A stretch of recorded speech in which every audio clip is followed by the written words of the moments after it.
जय हिंद। आज की क्लास में हम लोग भूगोल विषय के 2009 ईस्वी से लेकर 2022 ईस्वी तक जो वस्तुनिष्ठ प्रश्न पूछे गए हैं उसी वस्तुनिष्ठ प्रश्न पर हम लोग चर्चा करेंगे। तो आइए भूगोल विषय के वस्तुनिष्ठ प्रश्न जो 2009 से 2022 तक पूछे गए उस पर चर्चा करते हैं। पहला प्रश्न है, निम्नलिखित में से कौन सा एक लोग और पर्यावरण के बीच अन्योन्य क्रिया का सर्वाधिक महत्वपूर्ण कारक है? तो हमने यहां ऑप्शन दिया है क्योंकि भूगोल में बिना ऑप्शन के चूज कर पाना थोड़ा सा मुश्किल हो जाता है। तो जो बिहार बोर्ड के द्वारा जो ऑप्शन दिया गया तो उसी को मैंने लिया है।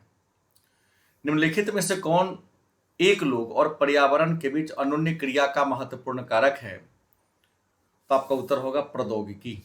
क्या होगा? आप ऑप्शन देख ले, इसमें सही उत्तर क्या होगा? प्रौद्योगिकी। और इसका उत्तर मैंने नीचे लिख भी दिया है। दूसरा है, निम्नलिखित में से कौन सा एक मानव भूगोल का उपागम नहीं है? मतलब मानव भूगोल का उपागम नहीं है। उत्तर होगा मात्रात्मक क्रांति।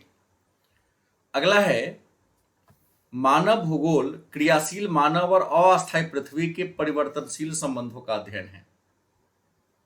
मानव भूगोल क्रियाशील मानव और अस्थायी पृथ्वी के परिवर्तनशील संबंधों का अध्ययन किसने कहा? उत्तर होगा कुमारी सैंपल। अगला प्रश्न है, संभववाद अवधारणा में किस घटक को महत्वपूर्ण माना जाता है? संभववाद अवधारणा में किस घटक को महत्वपूर्ण माना जाता है? आपका उत्तर होगा प्राकृतिक घटक और मानवीय घटक दोनों को, मतलब क और ख दोनों उत्तर होगा। हो जाएगा। अगला है, किस पुस्तक के लेखक हमबोल्ट हैं? किस पुस्तक के लेखक हमबोल्ट है? तो कॉस्मस पुस्तक के लेखक हमबोल्ट है। अगला प्रश्न है, नियतिवाद संकल्पना में किस घटक को महत्वपूर्ण माना गया है? नियतिवाद संकल्पना में किस घटक को महत्वपूर्ण माना गया है? उत्तर होगा क और ख दोनों, मतलब प्राकृतिक घटक को भी और मानवीय घटक को भी। अगला प्रश्न है, इनमें कौन मानव भूगोल से संबंधित नहीं है? इनमें कौन मानव भूगोल से संबंधित नहीं है? आपका उत्तर होगा समुद्र विज्ञान। अगला प्रश्न है, संभववाद की अवधारणा में किस घटक को महत्वपूर्ण माना गया है? संभववाद की अवधारणा में किस घटक को महत्वपूर्ण माना गया है? उत्तर होगा मानवीय घटक। अगला प्रश्न है, मानव भूगोल के जनक कौन है? मानव भूगोल के जनक कौन है? उत्तर होगा रैटजेल। अगला प्रश्न है, ज्योग्राफिया जनरलिस नामक पुस्तक किसने लिखा? ज्योग्राफिया जनरलिस नामक पुस्तक किसने लिखा? उत्तर होगा वारेनियस। क्या होगा? वारेनियस। नेक्स्ट है, भरमौर जनजाति क्षेत्र संबंधित है। भरमौर जनजाति क्षेत्र संबंधित है, मतलब भरमौर क्षेत्र में कौन जनजाति रहती है? उत्तर होगा गद्दी। अगला है, मसाई जनजाति संबंधित है, मतलब मसाई जनजाति किस देश में निवास करती है? तो केन्या में। मसाई कहाँ रहती है? केन्या में। कूलगाड़ी किस देश में है? प्रश्न है, कूलगाड़ी किस देश में है? तो आपको बता दें, कूलगाड़ी ऑस्ट्रेलिया में है और यह सोना के लिए प्रसिद्ध है। जनांकिकीय संक्रमण का सिद्धांत किसने दिया? तो जनांकिकीय संक्रमण का सिद्धांत नोएस्टीन ने दिया था। नेक्स्ट है, विश्व में सबसे अधिक जनसंख्या वाला देश कौन है? तो विश्व में सबसे अधिक जनसंख्या वाला देश चीन है। नेक्स्ट है, नवनिश्चयवाद के प्रवर्तक कौन है? नवनिश्चयवाद के प्रवर्तक कौन है? तो नवनिश्चयवाद के प्रवर्तक टेलर या ग्रिफिथ टेलर है। नेक्स्ट प्रश्न है, नियतिवाद संकल्पना में किस घटक को महत्वपूर्ण माना गया है? नियतिवाद संकल्पना में किस घटक को महत्वपूर्ण माना गया है? उत्तर होगा क और ख दोनों को, मतलब प्राकृतिक घटक और मानवीय घटक दोनों को माना गया है। किस महाद्वीप में जनसंख्या वृद्धि सर्वाधिक है? किस महाद्वीप में जनसंख्या वृद्धि सर्वाधिक है? उत्तर होगा अफ्रीका। अगला है, निम्न में कौन सा एक विरल जनसंख्या वाला क्षेत्र नहीं है? ध्यान रखेंगे, प्रश्न है विरल जनसंख्या वाला क्षेत्र नहीं है, तो विरल नहीं है तो क्या होगा? सघन होगा। और सघन जनसंख्या वाला क्षेत्र कौन है? दक्षिण पूर्व एशिया। दक्षिण पूर्व एशिया है, यह बहुत ज्यादा जनसंख्या या सघन जनसंख्या वाला प्रदेश। नेक्स्ट है, कौन प्रवास का एक प्रतिकर्ष कारक नहीं है? तो प्रवास का प्रतिकर्ष कारक नहीं है कौन? तो शिक्षा और चिकित्सा की सुविधा। शिक्षा और चिकित्सा की सुविधा प्रतिकर्ष कारक नहीं। अगला है, विश्व में सबसे अधिक जनसंख्या वाला महाद्वीप कौन है? तो विश्व में सबसे अधिक जनसंख्या वाला महाद्वीप एशिया है। कौन है? इस ऑप्शन के अनुसार जो होगा, ऐसे भी एशिया सही उत्तर है। अगला है, जनसंख्या वृद्धि को प्रभावित करने वाला सबसे महत्वपूर्ण कारक कौन है? तो जनसंख्या वृद्धि को प्रभावित करने वाले अनेक कारक हैं, लेकिन इसे सबसे ज्यादा की बात करते हैं तो सबसे ज्यादा महत्वपूर्ण कारक कौन है? जलवायु जो है जनसंख्या वृद्धि को प्रभावित करने वाला सबसे महत्वपूर्ण कारक। अगला प्रश्न है, किस वर्ष विश्व की जनसंख्या 6 अरब हो गई? किस वर्ष विश्व की जनसंख्या 6 अरब हो गई? उत्तर होगा 1999 में। कब हो गई? 1999 में। निम्न में कौन एक जनसंख्या परिवर्तन का कारक नहीं है? निम्न में कौन एक जनसंख्या परिवर्तन का कारक नहीं है? उत्तर होगा आवास। क्या होगा? आवास। अगला है, प्रतिकर्ष और अपकर्ष कारक उत्तरदायी है। प्रतिकर्ष और अपकर्ष कारक उत्तरदायी है। उत्तर होगा प्रवास के लिए। किसके लिए? प्रवास के लिए। नेक्स्ट प्रश्न है, निम्न में से कौन एक जन स्थानांतरण का अपकर्ष कारक नहीं है? निम्न में कौन एक जन स्थानांतरण का अपकर्ष कारक नहीं है? उत्तर होगा रहन सहन की निम्न दशाएं। क्या होगा? रहन सहन की निम्न दशाएं। अगला है, निम्न में कौन सा क्षेत्र सघन जनसंख्या वाला है? निम्न में कौन सा क्षेत्र सघन जनसंख्या वाला है? उत्तर होगा दक्षिण पूर्व एशिया। क्या होगा? दक्षिण पूर्व एशिया। अगला है, निम्न में कौन सा विरल जनसंख्या वाला क्षेत्र है? निम्न में कौन विरल जनसंख्या वाला क्षेत्र है? उत्तर होगा पूर्वी ऑस्ट्रेलिया। क्या होगा? पूर्वी ऑस्ट्रेलिया। अगला है, विश्व के सघन जनसंख्या क्षेत्र में कौन सम्मिलित नहीं है? विश्व के सघन जनसंख्या क्षेत्र में कौन सम्मिलित नहीं है? उत्तर होगा दक्षिणी पश्चिमी अफ्रीका। सघन नहीं है इसका मतलब क्या है? विरल है। कार्यशील जनसंख्या का उम्र क्या है? मतलब काम करने वाले लोगों का उम्र क्या है? तो कानून के अनुसार 15 वर्ष से लेकर 59 वर्ष को कार्यशील माना गया है। अगला है, निम्न में किस देश का लिंग अनुपात विश्व में सबसे ज्यादा है? मतलब किस देश में पुरुषों के तुलना में महिलाओं की तुलना में पुरुषों की संख्या कम है? उत्तर होगा लाटविया। अगला है, निम्न में कौन मानव विकास का सर्वोत्तम वर्णन करता है? तो मानव विकास का सर्वोत्तम वर्णन करता है गुण में धनात्मक परिवर्तन। क्या होगा? गुण में धनात्मक परिवर्तन मानव विकास का सबसे अच्छा संकेतक है। अगला प्रश्न है, मानव विकास की अवधारणा किस विद्वान ने दिया? तो मानव विकास की अवधारणा डॉक्टर महबूब उल हक ने दिया। मानव विकास की अवधारणा किसने दिया? उत्तर होगा डॉक्टर महबूब उल हक ने दिया। नेक्स्ट है, निम्न में कौन देश उच्च मानव विकास वाला है? उच्च मानव विकास वाला देश कौन है? उत्तर क्या होगा? नॉर्वे। उच्च मानव विकास वाला देश कौन है? नॉर्वे है। नेक्स्ट प्रश्न है, महबूब उल हक किस देश के निवासी थे? तो महबूब उल हक पाकिस्तान के निवासी थे। नेक्स्ट प्रश्न है, कौन रोपण फसल नहीं है? कौन रोपण फसल नहीं है? उत्तर होगा गेहूं, क्योंकि गेहूं जीवन निर्वाह फसल के उदाहरण है। अगला है, सहकारी कृषि अधिक सफल है? तो आपको बता दें, सहकारी कृषि जो है वह डेनमार्क और नीदरलैंड दोनों में प्रचलित है, फेमस है, सफल भी है। तो डेनमार्क उत्तर होगा, अगर सही उत्तर होगा, नीदरलैंड भी होगा। तो सहकारी कृषि डेनमार्क और नीदरलैंड में सफल है। रूस में तो सामूहिक कृषि होती है। अगला प्रश्न है, फूलों की कृषि कहलाती है, फूलों की कृषि कहलाती है, उत्तर होगा ट्रक फार्मिंग, माने फल फूल की खेती को ट्रक फार्मिंग के नाम से जानते हैं। नेक्स्ट प्रश्न है, निम्न में से कौन से कृषि के प्रकार का विकास यूरोपीय औपनिवेशिक समूह के द्वारा किया गया? मतलब यूरोपीय औपनिवेशिक समूह के द्वारा किस कृषि का विकास किया गया? तो उत्तर होगा रोपण कृषि। अगला प्रश्न है, निम्न प्रदेश में किसमें वाणिज्यिक कृषि नहीं की जाती है? मतलब किस क्षेत्र में वाणिज्यिक कृषि नहीं की जाती है? तो उत्तर होगा अमेजन क्षेत्र, अमेजन बेसिन में वाणिज्यिक कृषि नहीं होती है।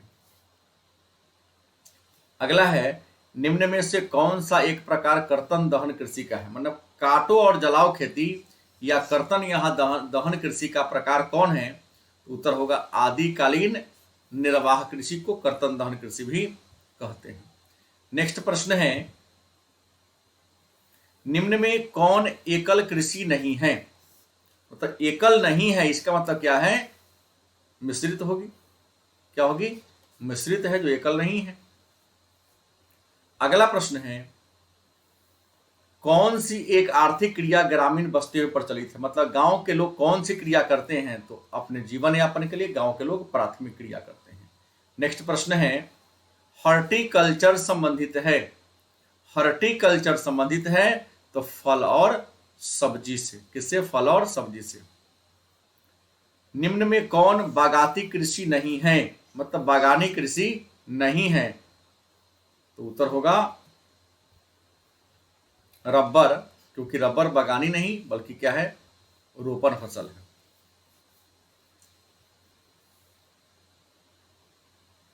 सॉरी, यह उत्तर होगा मक्का। कौन बागाती कृषि नहीं है, बाग बगीचा के रूप में नहीं उगाते हैं? उत्तर क्या होगा? गन्ना जो है, यह उत्तर सही होगा। सॉरी, मक्का, मक्का मतलब घ इसका सही उत्तर होगा। ये बागाती कृषि नहीं है। अगला प्रश्न है, ब्राजील में कॉफी के बागान को क्या कहते हैं? तो ब्राजील में कॉफी के बागान को फेजेंडा कहते हैं। अगला है, निम्नलिखित में से कौन सी रोपण फसल नहीं है?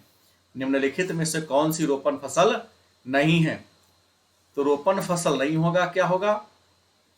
सॉरी, रोपण फसल है। यहां ध्यान देना है, नहीं और है पर थोड़ा सा कंफ्यूजन हो जाता है। निम्नलिखित में से कौन सी रोपण फसल है? तो रोपण फसल में कौन होगा? आपको बता दे, कोको, ये रोपण फसल है। बाकी रोपण फसल राई, मक्का और मक्का नहीं। खट्टे और रसदार फलों की कृषि संबंधित है। मतलब खट्टे और रसदार फल की खेती कहां होती है? तो भूमध्य सागरीय प्रदेश में। अगला है, रबर किस प्रकार की फसल है? तो रबर रोपण फसल है। कैसा फसल है? रोपण फसल है। संसार के किस भाग में कर्तन और दहन कृषि को झूम खेती कहते हैं? मतलब काटो और जलाओ खेती को झूम खेती कहाँ कहते हैं? तो उत्तर होगा भारत के उत्तरी पूर्वी राज्य में। कहाँ होगा? भारत के उत्तरी पूर्वी राज्य में। कौन प्राथमिक क्रियाकलाप नहीं है? कौन प्राथमिक क्रियाकलाप नहीं है? तो जूट उद्योग, क्योंकि द्वितीय क्रियाकलाप है। निम्नलिखित में से कौन उद्योग दूसरे उद्योग के लिए कच्चा माल तैयार करता है? कौन उद्योग दूसरे उद्योग के लिए कच्चा माल तैयार करता है? उत्तर होगा आधारभूत उद्योग या लोहा इस्पात उद्योग। अगला प्रश्न है, निम्न में कौन द्वितीय क्रियाकलाप नहीं है? तो द्वितीयक नहीं है इसका मतलब या तो प्रथम होगा या तृतीयक होगा। तो यहां प्रथम होगा, मछली पकड़ना प्राथमिक क्रियाकलाप। लिंग आयु पिरामिड का संबंध किससे है? आयु लिंग पिरामिड का संबंध किससे है? उत्तर होगा पुरुष एवं महिला की जनसंख्या से। अगला है, निम्नलिखित में से किस भाषा परिवार की जनसंख्या सबसे कम है? तो किरात, किरात जो भाषा परिवार है इसकी संख्या क्या है? सबसे कम है। किरात को हम चीनी तिब्बती के नाम से भी जानते हैं। अगला है, किस देश में प्रसन्नता को प्रगति का मापक माना गया है या सूचक माना गया है? तो भूटान में प्रसन्नता को प्रगति का सूचक माना गया है। अगला है, केरल में साक्षरता दर कितनी है? तो केरल में लगभग 94%, मतलब 93.91% साक्षरता दर है। कौन एकल कृषि का उत्पाद है? तो यहां सभी होगा, क्योंकि रबर भी एकल है, केला भी एकल है और चाय भी एकल है, सभी होगा। अगला है, शुष्क क्षेत्र में मृदा अपरदन का मूल कारण क्या है? शुष्क क्षेत्र में मृदा अपरदन का मूल कारण क्या है? तो वायु अपरदन। वायु क्या होगा? हवा के तेज गति से मृदा का अपरदन होता है। भारत में हरित क्रांति की शुरुआत कब हुई? प्रश्न है, भारत में हरित क्रांति की शुरुआत कब हुई? तो भारत में हरित क्रांति की शुरुआत 1960 के दशक में हुआ। कब हुआ? 1960 के दशक में। इनमें कौन रेशेदार फसल है? तो रेशेदार फसल ऑप्शन के अनुसार क्या होगा? कपास। रेशेदार फसल कौन है? कपास। शुष्क क्षेत्र में कौन सी फसल नहीं बोई जा सकती है? तो शुष्क क्षेत्र में गन्ना को नहीं बोई जा सकती है, क्योंकि गन्ना को ज्यादा जल चाहिए, सिंचाई ज्यादा चाहिए, पानी ज्यादा चाहिए। खरीफ फसल की ऋतु क्या है? मतलब खरीफ फसल को किस माह में लगाया जाता है, किस ऋतु में लगाया जाता है? तो जून से सितंबर। मतलब जून से सितंबर जो है वह खरीफ फसल की ऋतु है। रबी फसल की ऋतु क्या है?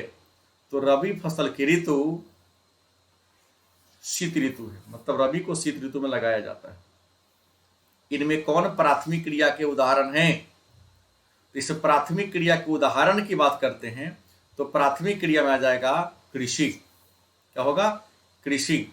अगला है, गेहूं की खेती के लिए आदर्श तापमान कितनी होनी चाहिए? तो 10 डिग्री से 20 डिग्री के बीच होनी चाहिए गेहूं की अच्छी पैदावार के लिए। नेक्स्ट प्रश्न है, इनमें कौन रेशेदार फसल नहीं है? इनमें कौन रेशेदार फसल नहीं है? तो रेशेदार फसल नहीं होगा कॉफी, क्योंकि कॉफी पेय फसल है। बाकी कपास, मेस्टा, जूट ये सब रेशेदार फसल है। अंगूर की खेती को क्या कहते हैं? मतलब अंगूर की खेती क्या कहलाती है? तो अंगूर की कृषि को हम विटीकल्चर कहते हैं। अंगूर की कृषि को क्या कहते हैं? विटीकल्चर। नेक्स्ट प्रश्न है, लारेन सार क्षेत्र प्रसिद्ध है। लारेन सार क्षेत्र क्यों प्रसिद्ध है? लारेन सार क्षेत्र लौह अयस्क के लिए प्रसिद्ध है। कोयला का सबसे बड़ा उत्पादक देश कौन है? तो विश्व में कोयला का सबसे बड़ा उत्पादक कौन है? चीन है। चाय का सबसे बड़ा उत्पादक देश कौन है? तो चाय का भी सबसे बड़ा उत्पादक देश कौन है? चीन है। मैसाबी श्रेणी का संबंध किससे है? तो मैसाबी श्रेणी का संबंध लौह अयस्क से है। इनमें कौन पेशेवर कलर का रंग नहीं है? मतलब भारत में या विश्व में कलर के रंग से पेशा को जोड़ दिया गया है, तो पेशेवर कलर का रंग क्या है? काला रंग नहीं है। बाकी लाल, नीला, गुलाबी, श्वेत, स्वर्ण कलर है। इनमें कौन पेशेवर सेवाओं से संबंधित है? इनमें कौन पेशेवर सेवाओं से संबंधित है? तो उत्तर होगा सभी, क्योंकि वकील की सेवा, नाई की सेवा, धोबी की सेवा सब पेशा से जुड़ा हुआ है। कौन द्वितीय क्रियाकलाप नहीं है? कौन द्वितीय क्रियाकलाप नहीं है? तो उत्तर होगा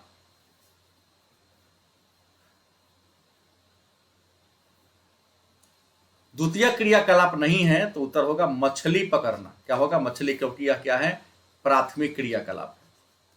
क्या है? प्राथमिक क्रियाकलाप। तो कौन द्वितीय क्रियाकलाप नहीं है? तो मछली पकड़ना।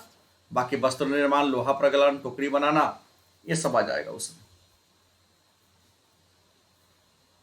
अगला है, चॉकलेट में किस पदार्थ का उपयोग होता है? चॉकलेट में किस पदार्थ का उपयोग होता है? तो आपको बता दें, चॉकलेट में कोको का प्रयोग होता है। किसका होता है? कोको का। नेक्स्ट प्रश्न है, निम्न में से कौन सी एक अर्थव्यवस्था में उत्पादन का स्वामित्व व्यक्तिगत होता है? मतलब किस अर्थव्यवस्था में उत्पादन का स्वामित्व व्यक्तिगत होता है? उत्तर होगा पूंजीवादी अर्थव्यवस्था में। नेक्स्ट है, इनमें कौन उद्योग अन्य उद्योग के लिए कच्चे माल उत्पादन करता है?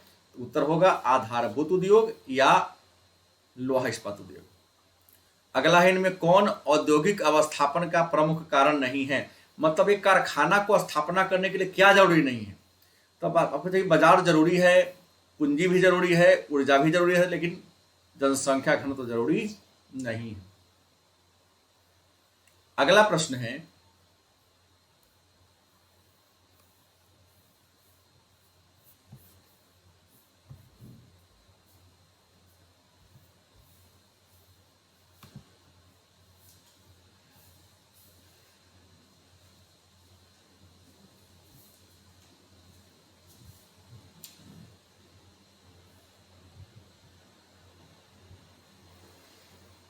अगला है यूरोपीय संघ का मुख्यालय कहाँ है?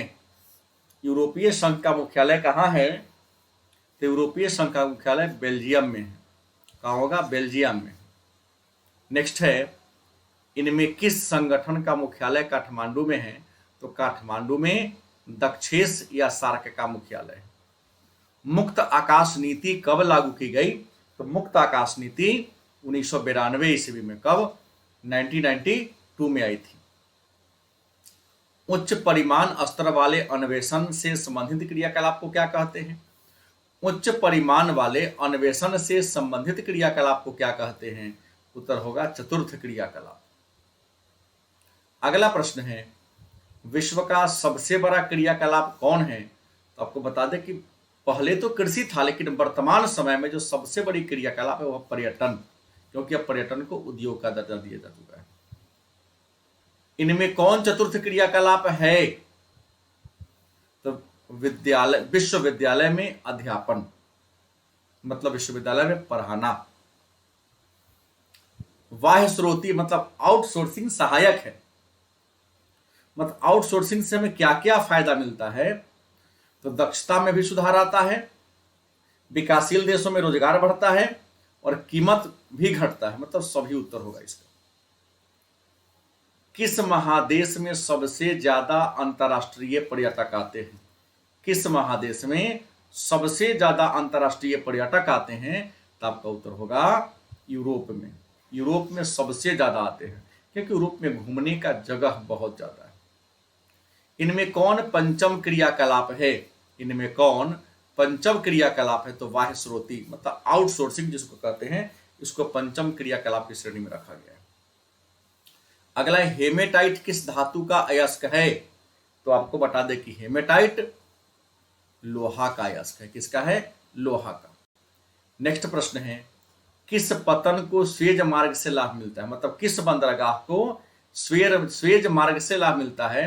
तो भारत के कोच्चि पतन को स्वेज मार्ग से लाभ मिलता है। नेक्स्ट है, किस मार्ग का उपयोग अर्जेंटीना एवं यूरोप के बीच व्यापार के लिए होता है? मतलब वह कौन सा समुद्री मार्ग है जिससे अर्जेंटीना और यूरोप में समुद्री व्यापार होता है? तो उत्तर होगा उत्तरी अटलांटिक समुद्री मार्ग। उत्तरी अटलांटिक समुद्री मार्ग। किस देश में सेंट जॉन से वैंकूवर के बीच महामार्ग है? किस देश में सेंट जॉन से वैंकूवर के बीच महामार्ग है? उत्तर होगा कनाडा। अगला है, एयर इंडिया संबंधित है। तो एयर इंडिया भारत की एक वायु सेवा है। अगला है, पेरिस और लंदन को जोड़ने वाली सुरंग कौन है? तो पेरिस और लंदन को जोड़ने वाली सुरंग है चैनल टनल। कौन है? Channel tunnel. नेक्स्ट है, नागासाकी उदाहरण है किस प्रकार के बंदरगाह का? तो मत्स्य पतन, यहां से मछली का बहुत बड़े पैमाने का कारोबार होता है। गैरीसन नगर संबंधित है? उत्तर होगा छावनी से। गैरीसन नगर संबंधित है छावनी से। नेक्स्ट है, विश्व के प्रमुख समुद्री पतन कौन है? तो विश्व के प्रमुख समुद्री पतन जो है वह विस्तृत प्रकार का है। मतलब विश्व में सबसे अधिक बंदरगाह किस प्रकार का है? तो विस्तृत बंदरगाह है। अगला है, किस महाद्वीप में विश्व व्यापार का सर्वाधिक प्रवाह होता है? या प्रवाह, क्या होगा? प्रवाह। किस महाद्वीप में विश्व व्यापार का सर्वाधिक प्रवाह होता है? तो वह होगा, आपको बता दें, यूरोप। यूरोप में सबसे अधिक व्यापार का प्रवाह होता है। ओपेक का मुख्यालय कहाँ है? तो ओपेक का मुख्यालय वियना में है। कहाँ है? वियना में। और आज का अंतिम प्रश्न है, कौन व्यवसायिक नगर है? तो एम्स्टर्डम ये व्यवसायिक नगर है। तो ये हमने ज्योग्राफी के 100 महत्वपूर्ण वस्तुनिष्ठ प्रश्नों पर चर्चा किया। कल के क्लास में इससे आगे के टॉपिक चर्चा करेंगे। धन्यवाद।